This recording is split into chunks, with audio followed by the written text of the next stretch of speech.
So hello everyone and welcome to my channel my UPSC journal. तो हम कर रहे हैं प्री एनसीईआरटी सीरीज और आज हम करेंगे geography class 6 chapter number 5 which is domains of अर्थ। और ये चैप्टर एक बहुत ही इंपॉर्टेंट चैप्टर होने वाला है, तो इसीलिए इसे ध्यान से पढ़ना, आगे जाके भी ये हमारी बहुत हेल्प करेगा। तो चलो फिर आज का लेक्चर स्टार्ट करते हैं। चलो तो चैप्टर 5 में हम पढ़ेंगे about the major domains of earth.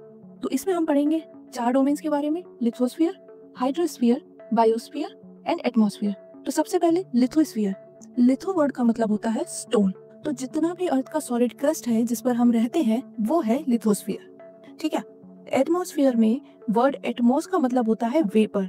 तो वो सारी ही गैसेस जो अर्थ को सराउंड करती हैं वो हमारा एटमॉस्फेयर बनाती हैं। इसमें ऑक्सीजन, नाइट्रोजन, कार्बन डाइऑक्साइड सारी गैसेस आती हैं। मूविंग ऑन, हाइड्रोस्फीयर में हाइड्रो का मतलब होता है वाटर। और हमारे अर्थ का एक बहुत बड़ा पोर्शन विच इज 2/3 कवर्ड है वाटर से, और इसी को हम कहते हैं हाइड्रोस्फीयर। अब बायोस्फीयर क्या है? तो बायोस्फीयर एक बहुत नैरो जोन है जहां पर लिथोस्फीयर, हाइड्रोस्फीयर एंड एटमॉस्फेयर तीनों एग्जिस्ट करते हैं। और क्योंकि ये तीनों यहाँ एग्जिस्ट करते हैं तो बायोस्फीयर में ही लाइफ एग्जिस्ट करती है। बिकॉज अगर आपके पास वाटर ना हो, या आपके पास एयर ना हो, या आपके पास लैंड ना हो, इन तीनों में से अगर एक भी चीज नहीं होगी तो वहाँ लाइफ पॉसिबल नहीं है। तो बायोस्फीयर वो नैरो जोन है जहाँ पर लिथोस्फीयर, हाइड्रोस्फीयर एंड एटमॉस्फेयर तीनों एग्जिस्ट करते हैं और यहाँ पर लाइफ होती है, लाइफ एग्जिस्ट हियर, ठीक है। यहाँ पर एक डायग्राम भी है, देखो ये एटमॉस्फेयर है हमारा, सारी गैसेस यहाँ पर प्रेजेंट है। Water is hydrosphere and lithosphere, land जो सॉलिड पार्ट है अर्थ का, वो हो गया हमारा लिथोस्फीयर। और बायोस्फीयर क्या है? बायोस्फीयर है एक नैरो जोन जहाँ पर एटमॉस्फेयर, हाइड्रोस्फीयर एंड लिथोस्फीयर तीनों को एग्जिस्ट करते हैं और हमारी जो लाइफ है वो एग्जिस्ट करती है इन बायोस्फीयर, ठीक है। तो लाइफ कहाँ पॉसिबल है? इन बायोस्फीयर। क्यों? क्योंकि यहाँ पर एटमॉस्फेयर है, यहाँ पे हाइड्रोस्फीयर है एंड यहाँ पर है लिथोस्फीयर। मूविंग फॉरवर्ड, अब हम डिटेल में बात करते हैं अबाउट लिथोस्फीयर। तो जैसा कि मैंने अभी आपको बताया ही था, सॉलिड आउटर लेयर ऑफ अर्थ, उसको हम बोलते हैं लिथोस्फीयर, क्योंकि लिथोस का मतलब होता है स्टोन। और ये इंक्लूड करती है हमारे कॉन्टिनेंट्स और ओशियन फ्लोर। ओशियन नहीं, ओशियन का फ्लोर, यानी कि अगर ये एक ओशियन है तो इसका जो फ्लोर है, ये भी तो लैंड है, ये भी तो सॉलिड पार्ट है, तो ये है लिथोस्फीयर का पार्ट। और बाकी जो अर्थ की पूरी लैंड है, जो सारे कॉन्टिनेंट्स हैं, वो भी पार्ट है हमारे लिथोस्फीयर के। इसको थोड़ा सा और डिटेल में समझ लेते हैं। जो अर्थ है उस पे जितना भी अर्थ का सरफेस है वो 2 पार्ट्स में डिवाइडेड है। एक है कॉन्टिनेंट्स और बाकी जो रिमेनिंग है वो है वाटर। तो जो वाटर का बेस है उसे हम कहते हैं ओशियानिक क्रस्ट, बिकॉज कॉन्टिनेंट्स के अलावा वी हैव ओशियंस। तो ओशियंस का जो बॉटम है वो हुआ ओशियानिक क्रस्ट। तो जो हमारा अर्थ का सॉलिड पोर्शन है वो हमारे कॉन्टिनेंट्स में है और ओशियानिक क्रस्ट में है, ठीक है। तो यही यहाँ पर आपके लिए दिया हुआ है कि lithosphere is the solid outer layer of earth and it includes continents and ocean floors. So अब हमारे जो कॉन्टिनेंट्स हैं, जो हमारे लैंड मास हैं, वो डिवाइडेड है 7 कॉन्टिनेंट्स में। सबसे पहले है एशिया, जो कि है लार्जेस्ट कॉन्टिनेंट और ये लाई करता है इन ईस्ट हेमिस्फीयर। तो यहाँ पर देखो, यहाँ पर भी है एशिया और ये हमारा ईस्ट हेमिस्फीयर में लाई कर रहा है और ये सबसे बड़ा कॉन्टिनेंट है। Moving forward, Europe. तो यूरोप लाई करता है वेस्ट ऑफ एशिया में। एशिया हमारा यहाँ है, ईस्ट डायरेक्शन होगा इधर, तो वेस्ट ऑपोजिट, तो वेस्ट में है यूरोप। तो अगर आपने देख ली, आपने याद रख लिया कि एशिया हमारा ईस्ट में है तो उसके वेस्ट में है यूरोप। एशिया के बगल में यूरोप है और एशिया है लार्जेस्ट कॉन्टिनेंट। इसके बाद अफ्रीका। अफ्रीका है सेकेंड लार्जेस्ट कॉन्टिनेंट।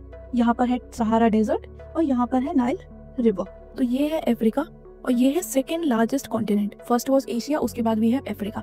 अफ्रीका में लाई करता है वर्ल्ड का biggest desert Sahara, which is world का लार्जेस्ट हॉट डेजर्ट। और साथ में यहाँ से फ्लो करती है Nile river, which is the longest river in the world, ठीक है। Also there is one more interesting fact जो आपको अफ्रीका के बारे में पता होना चाहिए कि Africa is the only continent जहाँ से equator, tropic of cancer and tropic of Capricorn तीनों लैटिट्यूड्स पास करती हैं, ठीक है।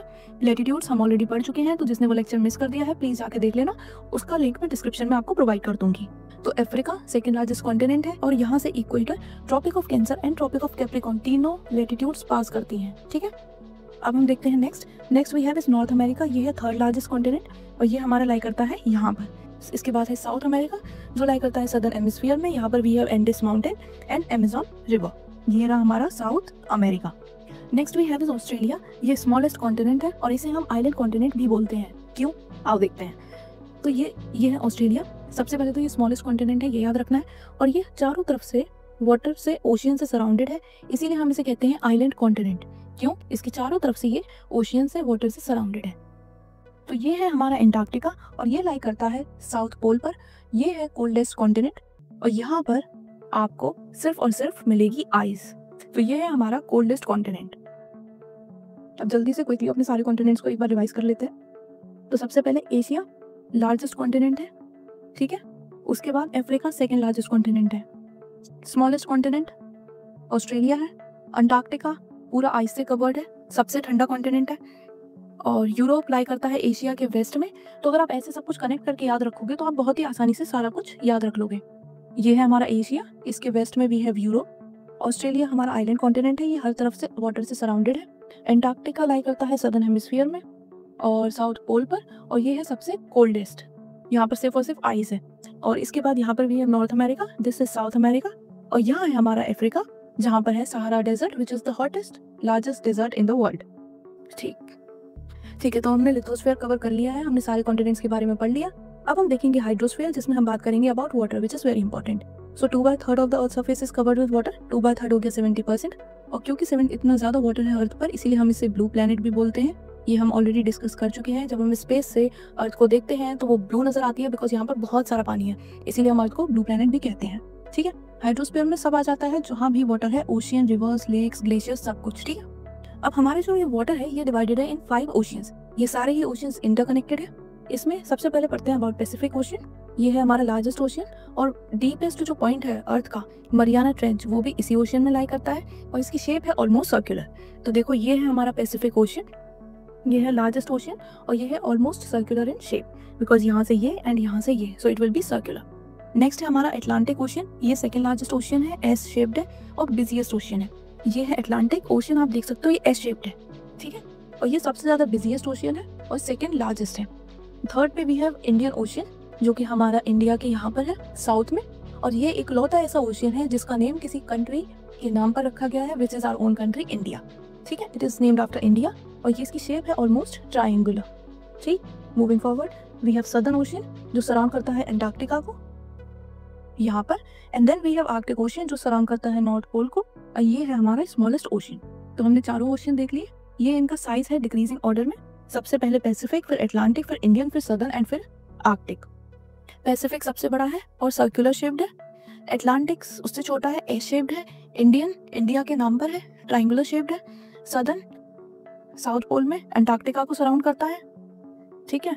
और आर्कटिक नॉर्थ पोल में सबसे छोटा ओशियन है। तो हमारे सारे पांचों के पांचों ओशियन हमने कर लिए हैं। मूविंग फॉरवर्ड अब हम देखेंगे third domain which was atmosphere, जिसमें है सारे ही गैसेस जो कि अर्थ को सराउंड करती हैं। सो यही यहाँ पर लिखा है कि layer of gases surrounding the earth, उसे ही हम बोलते हैं एटमॉस्फेयर।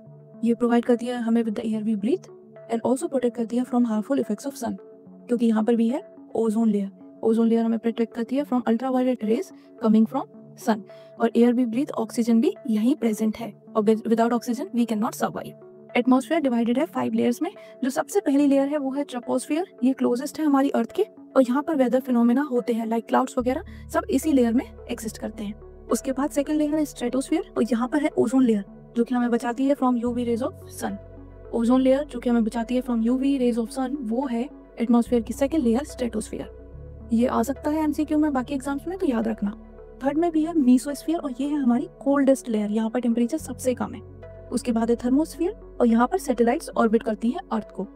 एंड लास्ट लेयर है एक्सोस्फियर, जो कि है आउटर मोस्ट लेयर, और ये लेयर मर्ज हो जाती है हमारे यूनिवर्स के साथ। सो पांचों लेयर हो गई, troposphere, stratosphere, mesosphere, thermosphere and exosphere, ठीक। और स्ट्रेटोस्फियर में है ओजोन लेयर, ये आपको याद रखना है। Coldest layer mesosphere, outer most layer exosphere, satellites thermosphere and closest to earth troposphere. एक दो बार रिवाइज कर लेना, नोट्स में सब कुछ बहुत क्लियरली मैंने प्रोवाइड करा है, तो आपको कोई डाउट नहीं रहेगा। अब एक बार quickly let's see air composition. So जो हमारी एयर है इसमें हमारे पास 78% है नाइट्रोजन, ऑक्सीजन है 21%, और बाकी रिमेनिंग कार्बन डाइऑक्साइड है, और है other gases and water vapour. तो ये भी आपको पता होना चाहिए कि सबसे ज्यादा जो हमारे एयर में प्रेजेंट है वो है नाइट्रोजन गैस, उसके बाद है ऑक्सीजन। चलिए, और एयर मूव करती है from high pressure to low pressure. तो जब एयर हाई प्रेशर से लो प्रेशर की तरफ मूव करती है तो उसी मूवमेंट को बोला जाता है विंड, यानी कि एयर का movement from high pressure to low pressure is called wind. अब हम देखेंगे हमारा लास्ट और fourth domain which was biosphere. तो मैंने आपको बताया था कि ये वो डोमेन है जहाँ पर एटमॉस्फेयर, हाइड्रोस्फीयर एंड लिथोस्फीयर तीनों को एग्जिस्ट करते हैं, और इसीलिए यहाँ लाइफ एग्जिस्ट करती है। तो यही इसकी डेफिनेशन है, narrow zone of contact between land water and air, life exist in this zone. अब क्योंकि बायोस्फीयर में लाइफ एग्जिस्ट करती है तो यहाँ पर आपको प्लांट्स भी मिलेंगे और यहाँ पर आपको मिलेंगे एनिमल्स भी।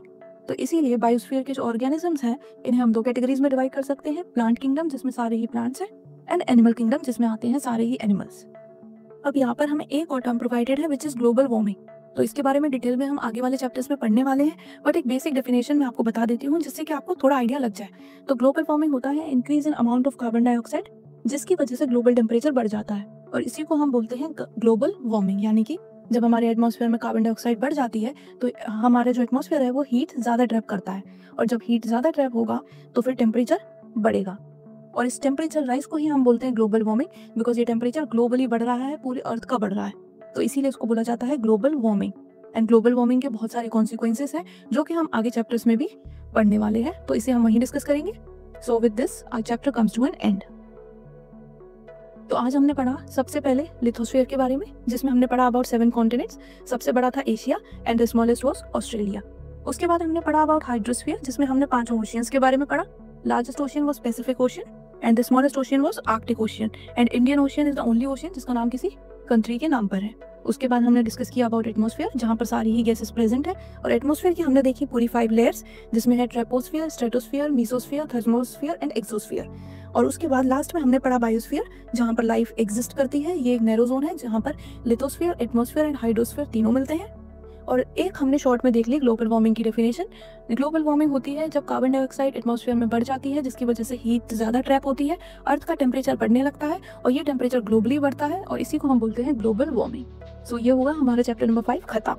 सो हमारा चैप्टर हो गया है खत्म, एंड अब आपको क्या करना है, आपको यही चैप्टर जाके एक बार बुक से पढ़ना है, उसके बाद आपको नोट्स पढ़ने हैं, एंड आपके सारे डाउट्स, सारे टॉपिक्स क्लियर हो जाएंगे। फिर भी अगर कहीं आपको कोई डाउट है तो आप कमेंट सेक्शन में ज़रूर पूछना, मैं आपका आंसर दूंगी। और साथ में अगर पुराने लेक्चर्स नहीं देखे हैं तो उन्हें देख लो, बिकॉज वो आगे चल के हेल्पफुल होने वाले हैं। और चैनल को सब्सक्राइब कर लो जल्दी जल्दी, ताकि आप कोई भी लेक्चर मिस ना करो, नोटिफिकेशन ऑन कर लेना। एंड मिलते हैं अब नेक्स्ट वीडियो में, तब तक के लिए टेक केयर, बाय बाय।